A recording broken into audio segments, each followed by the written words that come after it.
Good morning, everyone, and welcome to our Rotary meeting for Monday, September 20th.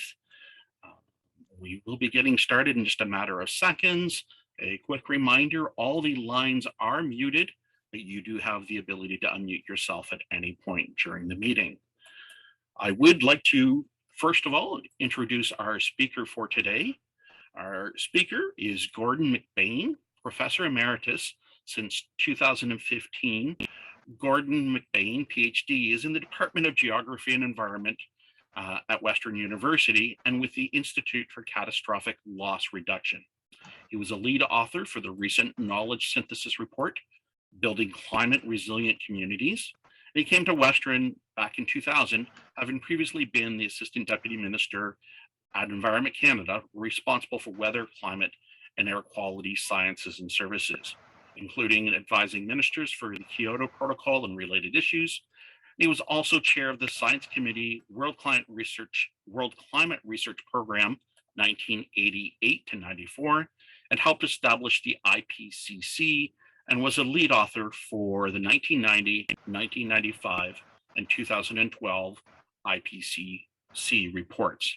He is a member of the Orders of Canada and Ontario, a fellow of the Royal Society of Canada and others, and shared in the awarding of the 2007 Nobel Peace Prize for his contributions to the IPCC.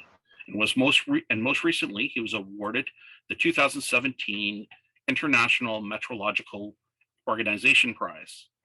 As the very recent IPCC report states, human activity is changing the climate in unprecedented and sometimes irreversible ways. So today, Gordon will present the new scientific findings and then discuss the climate change impacts and actions that can be taken to reduce those impacts. So I will pass control over to yourself, Gordon. Thank you very much. I'm very pleased to have an opportunity to speak to the Rotary Club of London again. I did this a couple of years ago, and I think maybe times before that, but we won't go into all that detail. I wanted to talk about climate change warming and to quote the Secretary General of the United Nations recently, as he said, code red for humanity. So just to go back through a little bit, I just want to say that we are seeing global warming. It is happening. This is a fairly recent report showing how that compared to the 1800s, where it was relatively flat for certainly the last 25, 30 years, the planet has been warming at about 0.2 degrees C per decade. And 2015 and 19, this report was put out in 2020. The 2015 to 19 5-year period were the 5th warm years on record since humans have been involved with the planet. And actually, if the year 2020, which we've just seen finish, was one of the 3 warmest years on record through all of this. At the same time, we're also seeing an increased impact of disasters, hazards around the planet. The number of geophysical events, that's earthquakes and volcanoes and things, are really horrific when they happen, but the number of them is not really changing much in numbers. The numbers of droughts, heat, wildfires, storms, and floods, particularly floods and storms, are going up. And the result of this, we can say, is that is really due to the changing climate, as shown by some reports I'll talk about in a minute. Looking at the impacts of these catastrophes in Canada, these are insurance costs, just in billions of dollars Canadian. We had the Eastern Canada ice storm back in 1998, which cost the economy almost $3 billion. But tragically had huge social and mental health impacts on children and people. And sorry about that. My wife forgot to turn off the alarm before opening the door. We had the 2005 Ontario wind and rain events. That was a huge flooding events just due to rain. The more recent 2013 Toronto and Alberta floods, the Fort McMurray fire, the biggest event in cost-wise, and the Calgary event, hailstorm event, one hailstorm event costing close to $2 billion in full costs in these kind of things. And what we're seeing is this going up and they're projected to increase, and it could go up to the $10 to $15 billion per year by 2030. Another organization that is very important in all of this and just in assessing these things is what's called the World Economic Forum, which puts out its global risk assessments every year, as assessing impacts and likelihood of events over the next 10 years, so only essentially to 2030. And if you look at their latest report, I showed you the 2019 report back in 2019. This is the 2021 report. And what we're seeing is that infectious diseases, which wasn't high on the list then, is up near the top. It's actually one of the most likely and the high impacting events. But more importantly for this discussion, the environmental events of climate action failure, failures reduce emissions, failure to adapt, human environmental damages. The most likely event, but not the biggest impact, is extreme weather events, but also biodiversity loss and natural resource crises. Those are food and water crises, mainly flooding that we're talking about here. There's also ones to do with livelihood, and these are social societal events that are also important, but you can see that the environmental events are the dominant ones in terms of their impact, likely impact and likelihood up here in the upper right-hand corner. And this is the way it's been for the last 7, 8, 9 years in their assessment. As we go ahead, I just wanted to quickly go through the conventions. The Climate Convention, which was agreed to back in 1992, but they've been holding what they're called the Conference of the Parties, and the Conference of the Parties 21 in Paris in 2015 agreed that the countries should work together to keep the global average temperature to well below 2 degrees C, and if possible, limiting it to 1.5 to reduce the risks and impacts of climate change. That's called mitigation in the jargon. And each country is expected to prepare, communicate, and maintain what's called nationally determined contributions. This is what they publicly state, and they've just recently, and I'll refer to this later in the report, in the presentation, there has been a report put out by the United Nations only on Friday, so I updated my presentation on Saturday, Sunday to bring it in. There is also the important thing of increasing the ability to adapt to the adverse impacts of climate change, foster resilience, reduce emissions, etc., called adaptation. And we need to have national adaptation plans. Just importantly, in the context of policy right now, the Conference of the Parties number 26 will be held in Glasgow the first 2 weeks of November this year. So there's a lot of discussion going on related to the Glasgow, or COP26 as it's called. I think it's also important just to briefly mention the other parts of what we call the Global Agenda 2030. This is the Sendai Framework for Disaster Risk Reduction, negotiated in the April of 2015. That's actually a picture of me up in the corner there, if you can see me, because I was then the president of the International Council for Science, and as such, I was the lead speaker for the Science and Technology group in the UN negotiations of the Sendai Framework. The important thing of this is to take actions in order to have these priority areas addressed of understanding disaster risk, strengthening our disaster risk governance, increase investments for resilience, disaster preparedness, and when you have a recovery after an event, to build back better. And so these are very important topics, and they relate to the disasters related to climate change. So when we have a flood, a storm, we shouldn't just build it back, the city, the town, the house, the same way as it was before the storm. Let's build it back better and be prepared for future ones. And there's huge issues of governance issues, which I'll mention later. There's also what's called the Sustainable Development Goals. There are 17 of them with 169 targets, and I won't spend much time on this, but just to say there's ones like on zero hunger, which interconnects with good health and well-being, poverty, clean water and air, life below water, life on land, that's for food, etc., as well as climate action. There's also one specifically related to what we're talking about today, resilient infrastructure and resilient communities and things. And very important is to have these cities and human settlements that are safe and resilient, not only due to all kinds of impending events, but also in this context, climate-related events like floods and storms and heat. To reduce inequalities, peace, justice, and working together across multidisciplinary science. And just to say that it's important that these three international agreements, which Canada and almost every other country in the world signed in 2015, become Global Agenda 2030 with its targets for 2030. And we need to have an integrated approach across the issues and disciplines, across all levels of governments and the private sector to address these issues together so that we don't do things that, for example, address one of the Sustainable Development Goals, but by doing that, we do it in a way that makes us more disaster vulnerable. So going back to, or going forward now in time, we've seen this there on August 9th, 2021, and this made a lot of media attention, the Climate Change Report 2021 of the Intergovernmental Panel on Climate Change. And this is the physical science basis, their assessment of the scientific information that we know about for a changing climate, updated. The previous one was in 2014, I think it was.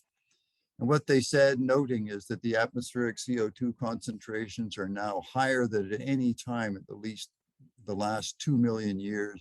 And the concentrations of methane and nitrous oxide are higher than any time, at least in the last 800,000 years. This shows huge changes. We're still going up.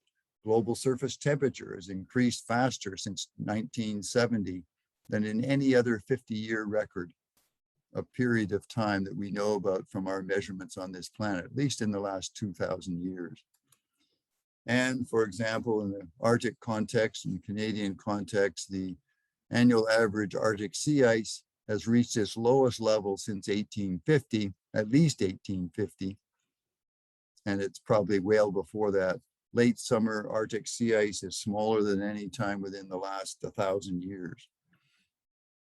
So that's the 2021 report. Just to go back, the 2013-14 fifth assessment report said it was extremely likely that human influence had been dominant cause of the observed warming since the mid 20th century. We now go to the new report in 2021, and they show these various calculations. I don't want to go into too much detail, but this is what the climate models simulate would be the temperature if we had no increase in greenhouse gases.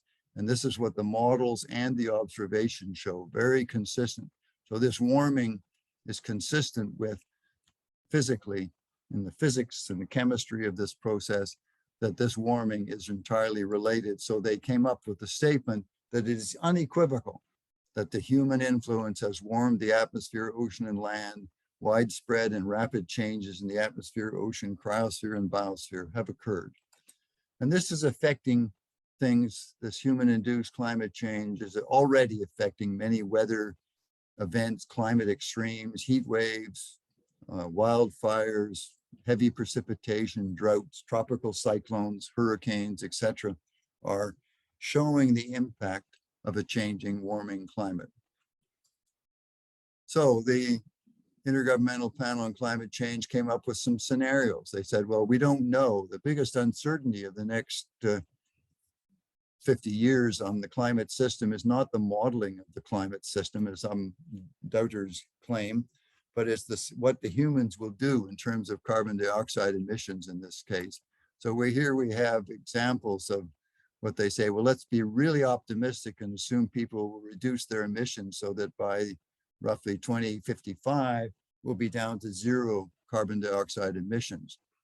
And then there's the one up here, which is the worst scenario they think possible, in which people don't do anything for a long time. So there's the various scenarios, and corresponding to each of these is a global prediction of temperature. So you see with this one here, we go along this track I should say, first of all, we're still warming for at least through till 2040 or close to 2050 at 0.2 degrees C per decade because of the way the climate system works. It's slow in responding in that sense to reductions in greenhouse gas emissions. But if we go on this one, up here, the worst event, we could be warming at more than 5 degrees C by the year 2100. And so we can look and say with the climate convention, or the Paris Agreement, they tried this, the idea was to keep it to less than 2 degrees C, and if possible, less than 1.5.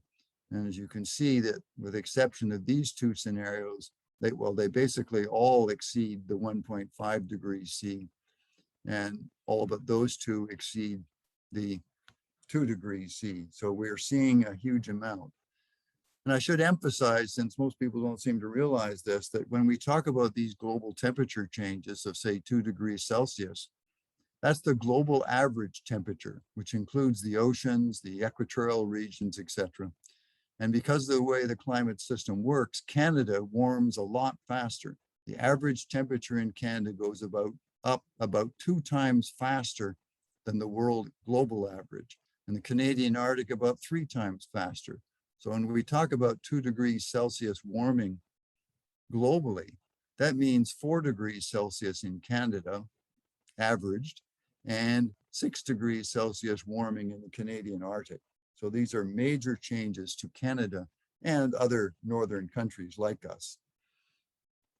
And there will be less warming next to the oceans, but the land masses in the Arctic, where many of our Inuit people live, somewhat away from the coast sometimes, will be really warm. So the other things that are happening also is the impact on the issue of the mean sea level. Here we can see that with the various scenarios, we could be have the sea level rise as much as 1 meter, or at least over 0.5 meter of sea level rise everywhere. And this varies around the world from the averages, so that some parts of Eastern Canada, the Prince Edward Island, the Bay of Fundy area between Nova Scotia and New Brunswick will actually see more sea level rise than the global average. And so we will see coastline areas under high impact due to not only the average sea level rising, but with storms happening more often, as we'll talk about, the storm surges having real coastal impact. And in the Canadian Arctic context, that basically by 2050, the Arctic in September will be basically almost ice-free, no ice in the Arctic by September. There will be as you go through the heavy parts of the winter, but it will melt away all through the summer. And so you'll have an ice-free Arctic, perhaps soon by 2050. And these things are going to have changes that are really irreversible for centuries. Once you change things in the ocean, it takes a long time to change it back. So sea level rise, ice sheets, global, etc.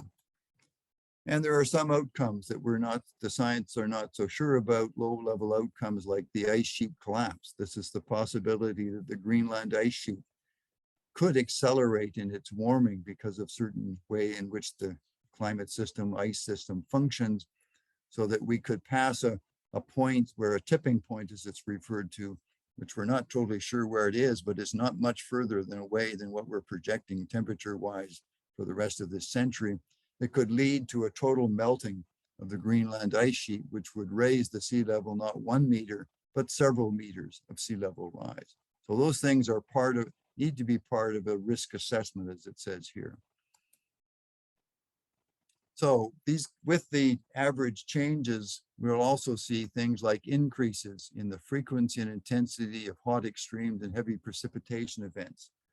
If we think of the 1 degree Celsius hot day that occurs now, when it occurs in the future, if we're saying in London, Ontario, and various parts of Canada where we get maybe we used to get 10 or 15 of those hot days per year over 30, they will be even warmer. They'll 2.6 degrees Celsius hotter, and they'll occur 5 to 6 times more often. So we'll get a lot more hot days, going up by a major factor of 5 to 6 times.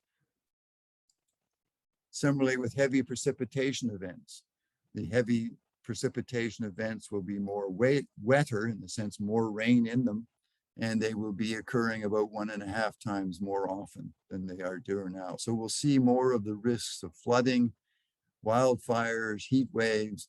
And interestingly, heat waves is one of the phenomena that we don't seem to talk about so much in the past, but the data show that certainly in the United States, and it's less clear in Canada, but in the United States, heat waves kill more people. There are more deaths due to heat waves than there are due to hurricanes and that kind of thing. There will also be droughts, ecological and agriculture. And here we're concerned about is hurricanes. The number of hurricanes may not go up in total, but the number of category 4 or 5 hurricanes, the one that cause all the major damage, will go up by quite a bit as we go ahead with warming. So what are we seeing? Here's what the Secretary General of the United Nations, Antonio Guterres, said in January 2021, so not quite a year ago now, but he said in 2021 must be a year to reconcile our humanity with nature. We've been destroying our planet, he says, poisoning, etc. Now nature is striking back, as he put it. Temperatures are reaching record values. Biodiversity is collapsing. Deserts are spreading. We got fires, floods, hurricanes, more frequent. We're extremely fragile. And he points out that with the COVID situation, as we rebuild from COVID, we can't go back to the old normal. It's our opportunity, our chance to change course. That was his January statement. After that IPCC report came out that I just finished quoting, he said, climate change, warming, that's a code red for humanity, was he said in the August 2021, so last 2 months ago now. There have been other studies coming out since then. This is a study of economists at the University College in London, not London, Canada, but London, England, just noting that the estimates of GDP effects of climate change are not bringing in certain factors that this economist and his team put together. And they show that by 2100, with the warming we expect to happen, we could have a 30% lower GDP globally than had previously been thought. As he says, climate change makes detrimental events like the recent heat wave in North America, the floods in Europe, much more likely. If we start assuming that economies recover with such events within months, the costs of warming look much higher than usually stated. We still need a better understanding how climate alters the economic growth, but even in the presence of small long-term effects, cutting emissions becomes more urgent.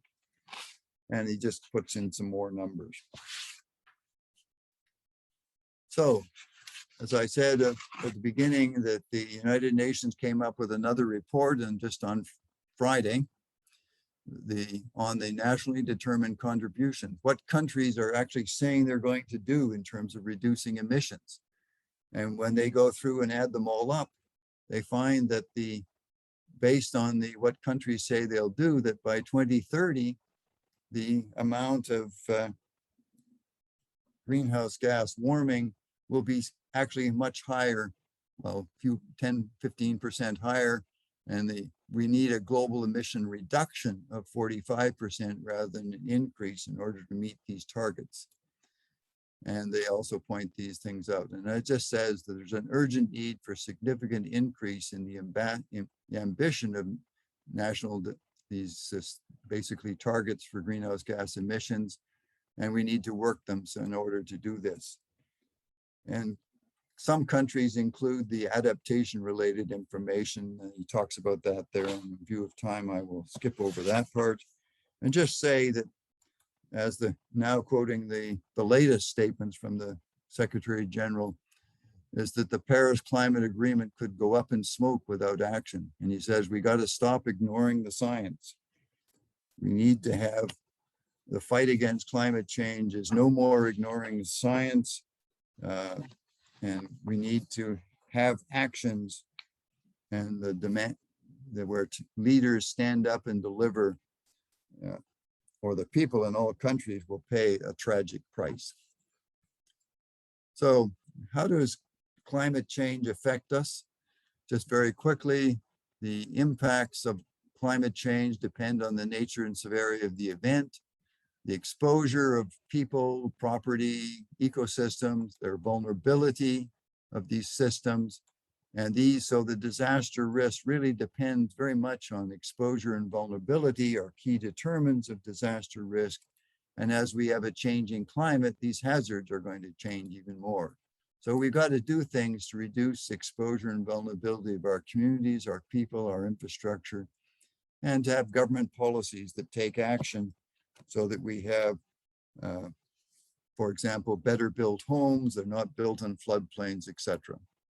So we've been doing a study, and I'll just quickly, I just got to show the pictures of all this team of people. There was the principal investigators, a team of people studying the wildfires, the engineering people looking at building construction codes, indigenous communities. We were fortunate to have 3 full indigenous community people here involved, as well as one of my former students and another, anyway, a group of people.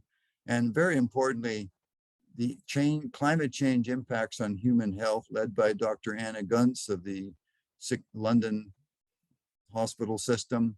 Actually, that there are 4 of these people here are medical doctors, and 2 others are policy people, including Isaac Lugana from Western and others. And they put together a great chapter, well, a very informed chapter on the impacts of climate change on human health. We also worked on the economics and the barriers to adaptation and how can cities adapt, for example, to wildfire that these people wrote. And this report is now publicly available, and I was the lead author on it. And it's how can communities across Canada proactively advance climate resilience to effectively reduce the risk of adverse climate impacts, loss, and damage. And it's on the Western University website, and we can make this available to anyone who wants it. Some of the things we looked at in that report was the Climate Action Summit that the Secretary General spoke at earlier, just to say that we need to work towards a climate resilient future. We need to adapt now to make people safer. And the Climate Adaptation Summit in January 2021 said it's not an alternative to stopping climate change, but an essential component. Adaptation and mitigation need to go together, and when done right, will lead to a better growth and development. Unfortunately, in Canada, we've not had very good adaptation strategies. The reports from the Auditor General in 2016, the last one, said the government hasn't made it a priority. The Pan-Canadian framework, so did say we also need to adapt and build resilience. The more recent one in 2020, December, said healthy environment and healthy economy. Let's have resilient communities. We're going to build the national adaptation strategy. And importantly, in the Canadian context, is the decision that actually had nothing to do with climate change directly. Well, it did. It was due to the carbon tax, but it said multi-level governance arrangements are needed to address climate-related events. And that's one of the big issues. What do the provinces, the cities, and the federal government do? And we can just say quickly, we need to go through these things. We need to have heat adaptation strategies that bring in mental health, physical health issues, infrastructure changes for our severe weather events, work across the borders between countries, provinces, municipalities, so that flooding and other issues take place, that we address them all. And integrated early warning systems. In Canada, the Weather Service nationally does the weather forecast, but the flood forecasts are done by the province, or in the case of London, Ontario, by the Upper Thames Regional Conservation Authority. So just to say that, and I got this latest report yesterday, so that there is an organization called McKenzie, a consulting company, but working with the cities' climate leadership, a network of large cities, in Toronto, Montreal, and Vancouver are all part of it. It's presently led by the mayor of Los Angeles. And they put together this idea of how you do systems resilience actions of increasing awareness, cooperation, optimizing response, and how you can deal to these various types of hazards. And in view of the time, I'm just going to say that we can go through and show that there are some high potential actions for each hazard type. They're looking at nature-based solutions, for example, to extreme heat. Here we are with a city, and they talk about putting in more trees, having cool surfaces on roofs to reduce the heating effect. For inland flooding, we can do things like nature-based solutions on urban drainage effects in here, and river catchment management systems. And for wildfires, you can do things like plan your development so there's areas between the forests and the buildings, and let's say prevent forests from managing or growing too much if they're in the wrong places. And I just wanted to say, since I was informed about the Rotary Club's Environmental Sustainability Rotary Action Group, that this is a real area where they could work together on these kind of projects. And I'll come back to that and say that there have been actions on adaptation in Canada. Communities are adapting. Many of the actions, though, came after a disastrous event, but we have some good examples. Nova Scotia has a municipal climate change action plan. The West Coast areas, including Vancouver, Pacific Climate Impact Solution, etc. These are working. Uranos in Quebec puts together action plans for adaptation, and these are all good. And just say London, Ontario has a climate emergency action plan that was brought into place, and it talks about reducing greenhouse gas emissions by 2030, strengthening our areas through resilience, sustainable city, community, etc., leading in public service, and having actions across the city. I'll be talking with I've been talking with the London city people on this issue. So just to say, in the end, we've got the whole area of things we can do. The Institute for Catastrophic Loss Reduction that I'm part of, his website includes manuals that can be used, for example, for dealing with hail, snow and ice, severe weather, wildfires, basement flooding, and how you can do this for yourself. And for this, I just want to then conclude by saying that climate change is a long-term issue. And it's really, to me, an issue of intergenerational, national, and international equity and ethics. Adaptation needs to be done now and for the future, and we need to do that for our children. There's my daughter and her husband and 3 of my grandkids. That arm sticking out is me, but I took most of me out of the picture. But we need to do this for grandkids, children and grandkids around our planet. And we need to work so that as the tsunami of the wave is approaching, we don't just stand there and read things, we actually take action to make a difference. And for that, I thank you for your attention, and I thank you for the actions that we're all going to take together in the future. So thank you very much. I'll stop there and invite any questions or comments. If anyone has a question, I'm assuming there are lots. Hi, Don, it's Howard. I'll ask a question if I can. One is on the Gulf Stream. So I read where that is changing and could be significant impacts on the climate, certainly in Canada, on the fishery, on economics. So I just wondered what your thoughts were on that. Yes, with the Gulf Stream is driven by what we call basically the temperature gradient difference between the tropical latitudes or the subtropics over in that case, the North Atlantic Ocean and the higher latitude ones. And with global climate change, that temperature difference reduces as the Arctic warms more. And also with the increased precipitation, we change the salinity of the oceans as well as the pH. There's significant changes in pH, or let's say acidity. The acidity changes are the adding of carbon dioxide, because roughly of all our carbon dioxide emissions globally, about 1/3 of it in round numbers actually ends up in the oceans. And that CO2 adding makes carbonic acid in the ocean. So that's not affecting the Gulf Stream directly, but it affects the fisheries, and the changing dynamics of the ocean will affect the, let's say, the transfer of energy, the heat, the way in which the currents move things around, affect the sea level rise, all of which will have impacts on fisheries and other marine ecosystems. Thanks. Kirk. I'd like to ask a question. Can you hear me? Yes. Yes. I wondered about the likelihood, because Canada is continuing to increase fossil fuel production, and our greenhouse gas emissions increase along with that significantly. Mhm. Do you anticipate entities like the EU imposing carbon levies on exports from Canada, or any kind of international penalties on significant greenhouse gas emitters like Canada and Australia? I think it is entirely possible that these things will start to happen. There's been a lot of discussion of what I think I talked about last time of the, let's say, climate disclosure, risk, and liability. And the agreement under that is starting to move towards issues like putting tariffs on the carbon content of products and services you're getting from other countries.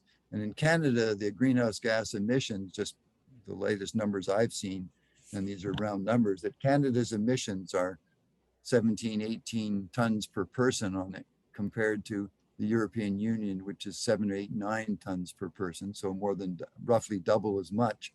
But within Canada, the numbers vary from Ontario and Quebec, which are similar to the European Union, but Alberta and Saskatchewan are up to 60 to 70 tons per person presently in the last set of numbers. And so we need to do things to take action for we have, and those are the provinces that are, let's say, not putting carbon taxes in place.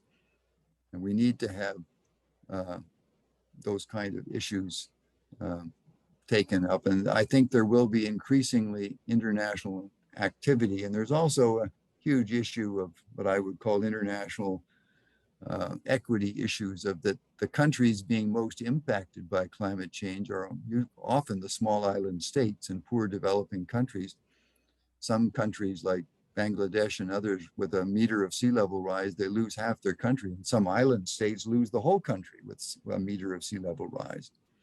And so, who is going to pay? And I think there is numbers that anyway, there are agreements in principle that Canada and others have agreed to, and hopefully we will make those commitments. But that means we're putting a lot of money into this issue. And one way of addressing it is to actually be much more active in reducing our emissions. Kirk Langford, do you have a question? Yeah, Gordon, thanks for that presentation. That was really informative. I'm curious to know, you hear a lot of suggestions for ways that you can change things in your own life to help climate control or climate change, right? Whether it's switch to bamboo toothbrushes or buy plastic straws or buy metal straws instead of plastic ones or what have you. And I'm curious to know, because then you hear from skeptics who say, oh, well, none of that really matters because it's all the factories of the world that are causing all the real damage, and your little change here and there doesn't really impact anything. And I'm curious to know, what are your thoughts on that? Is this a problem that really does need to be handled mostly at the governmental level and between big business? Or is this something that, relatively small changes from person to person actually do have an impact in the long run? Well, I think that it is important that individuals take personal action. The numbers per person may be small, but there are 7 or 8 billion people on the planet. And if we all take action, we start to having individually collect and then together positive benefits of that. And I think that's important. And there's things you can do to, as you say, to reduce your own personal emissions, and also in terms of choices, what you buy. You can think about, and anyway, yes, there's a number of things we can do. I'm not an economist per se, but I talk to economists regularly. I'm finding it very interesting that the economics community, which a few decades ago I couldn't get any of them to get involved, are now quite involved, which is good. That's the academic ones. And there's a lot of international action taking place to try and, let's say, balance these things out and helping the developing countries. I mentioned the project I had with people in in Manila and Bangkok, etc. But for, I think, 6 or 7 years, I was the president of what's an international organization called Global Change Start, where we got money from various funding agencies to support African and Asian, in small Asian countries and African countries, small research groups there, people on the ground working and in their own community to help them work together to both do this appropriate science across all the disciplines, as well as to, quite frankly, give seminars and give talks so that they, as a collective community, can also take action to reduce their emissions, so they don't, let's say, grow up and try and be the same as we were and hopefully aren't going to be anymore. Awesome, thank you. John Finan, you have a question. Yes, 2 questions. I'll just let you, I'll tell them both and then you can just answer them. So I thought I had read somewhere that all the ships in the ocean cause 4 times more greenhouse gases than all of the cars in the world. So I guess the first question is that actually true, or did I mishear that? And the other one is, with 7 billion of us on the planet, how much of our breath, because my car right now guzzles gas, but it's not moving, as is no one else is here, but we're all breathing. Is what contribution of CO2 levels is that causing? Well, I must admit, about the ship question, I don't really know what the answer is. I haven't seen those numbers that I recall, but I can't say for sure that they're right or wrong. I know ships do put out a fair amount of greenhouse gas emissions, but anyway, I'll just have to say that I don't know the answer to that one for sure. The human activities, we don't put out, well, actually agriculture, animals put out a fair bit, but humans don't put out a lot. And our net, is we breathe in things, and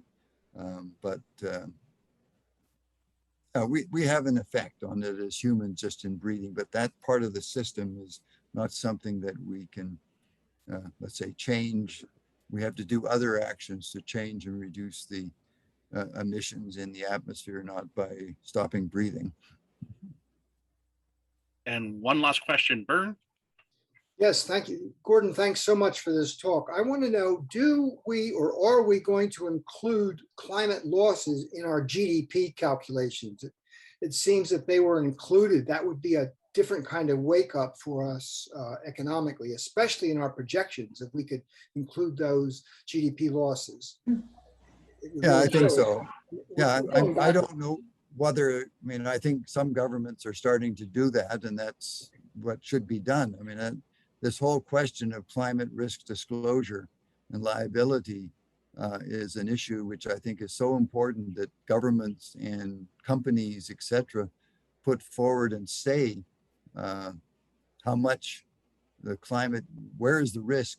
The insurance companies, which I indirectly work for, in the sense that the Institute for Catastrophic Loss Reduction that I'm part of is partnered by insurance companies so we talk to them, and they're looking at the whole issues of their liability insurance due to increased storms, etc., affecting things. And so they're looking at how they can, let's say, factor that climate resilience and other factors into it. So I think it's important that we have actions at all levels of government and at all levels of people to include that risk and liability and costing of a changing climate in it, and so that we're open and honest about what really matters. Thank you. Thank you all for the great questions. Thank you. And unfortunately, we've run out of time for questions. I know I had a couple, but I will get fined at the end of the meeting if I don't keep things moving. So would it be possible for you to share the presentation with us or post it somewhere where we could access it? Yes, I can send you this PowerPoint. I'm quite happy to have you, well, you recorded it in that process, and I'm fully open to you using that as you wish. And I can send, well, I think I sent Malcolm the latest version as a PowerPoint just before the talk. But anyway, I can send it to you, and I'm quite open to having it. I can also put it on my website, I think. Wonderful. Thank you very much. Techie wizard, so I don't know how to do some of these things. And my grandson, who was here yesterday, would have been known how to do it, but he's gone back to his job working for one of the banks in Toronto. Well, we'd like to thank you very much for your presentation today. very informative. It really helped all of us get caught up to speed on what is happening now in the latest from a climate change perspective. I know there's a lot of news stories and everything back in August when the latest IPCC report was released, but it really didn't explain a lot of things to people. It was 2-minute, 3-minute sound bites, and that was it. So it was much better to have a full 30, 40 minutes of someone explaining it so that we could understand it. Because of, or as a result of your presentation today, the Rotary Club of London will be making a donation to the Polio Plus campaign of the Rotary Foundation to immunize 50 infants against polio. Because of you, Rotary is one step closer to a polio-free world. So thank you very much. Thank you very much for doing that. I really appreciate you making these contributions, not to me, but to the immunization process in this case. That makes me very happy. Thank you. And as mentioned earlier, you are free to leave us now as we continue the meeting, or you are also free to stick around and take part in the rest of the meeting. Well, I think I will probably have to go off and get some lunch, I'm told, because it's that time. But I thank you very much for what you're doing, both in this kind of webinar kind of thing, but also for what Rotary clubs do in this context. And I'm more than pleased to speak to you and join you in other issues as we move ahead in the future. So thank you very much. Thank you. We will now continue with any announcements or reports, as I have none today. So are there any announcements or reports? I didn't see Heather for a golf update, so I'm guessing we will have nothing. Hi, it's hello, it's Keith here. Yes.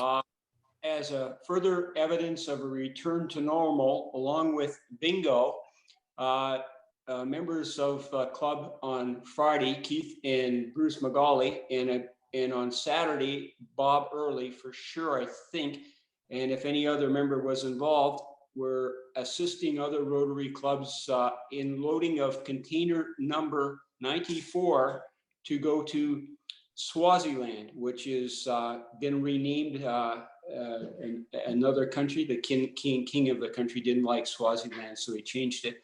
Anyway, it was largely PPE donated, wheelchairs and books. So that's number 94 was done on Friday, Saturday with assisting other Rotary clubs. Wonderful. Thank you, Keith. Any other news or announcements? Don, it's Laurie. Yes. I just wanted to let everybody know that the tulips are scheduled to arrive sometime in the coming 2 weeks. We don't have an official date yet, but they've indicated last week of September, first week of October. Any other announcements? Don, while Malcolm's on the phone, can I just make an announcement to remind directors that our next board meeting will be this Wednesday at 5 o'clock, and look forward to seeing everybody there. And Don, it's Malcolm. Can I ask, did we get a check yet from the bottle drive? Anyone got an update on that? How much money came in to us? It's Danielle here. I don't have a number for the bottle drive, but I think you know that the check is in the mail. I think Keith also got that email. So okay. We should be getting a check sometime.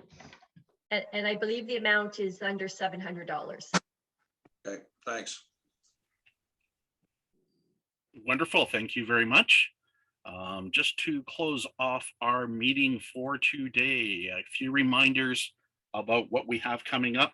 Cocktail hour tomorrow night, 5 p.m. And then later on tomorrow night, the Satellite Club will be having their meeting at 6:30 p.m. with a speaker from the Namarin Center. On Wednesday is our club's board meeting at 5 o'clock on Zoom. And then for next week, our speaker will be Christine Walker from the Children's Museum. So thank you, everyone. And a reminder that we in Rotary serve to change lives, and have a great day.